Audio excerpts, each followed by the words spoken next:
कुठे बोलले? ठाण्यात?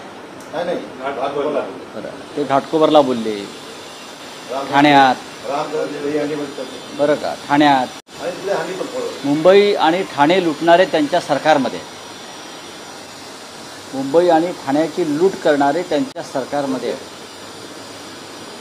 मुंबईमध्ये मुंबई महानगरपालिकेच्या 90,000 कोटीच्या ठेवी, 90,000 कोटीच्या ठेवी जवळजवळ या आमच्या काळात ठेवल्या गेल्या. ती काय मुंबई लुटल्यामुळे? 90,000 कोटीच्या ठेवी जे सरकार किंवा जी पालिका ठेवते ती लुटल्यामुळे ठेवली का आम्ही? आणि ह्या 90,000 कोटीची लूट तुम्ही केलीत. नंतर नगरविकास मंत्री सध्याचे जे आहेत किंवा मुख्यमंत्री जे होते त्यांनी 2 लाख कोटीची कामं दिली मधल्या काळात. 2 लाख कोटी.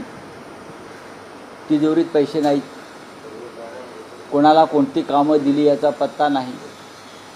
पण त्या 2 लाख कोटीवरचं 25% कमिशन त्यांच्याकडे पोचलं आहे. त्यात फडणवीस यांचे लोकसुद्धा आहेत.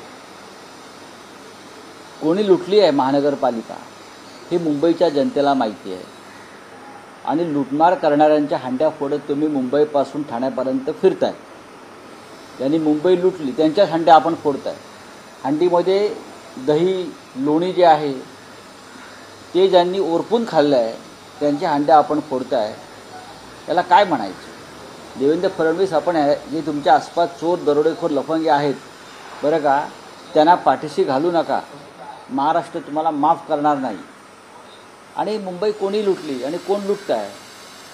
हां, गौतम अडाणी कोणाची हंडी फोडतो? हे गौतम अडाणीची हंडी फोडणारे लोक आहेत.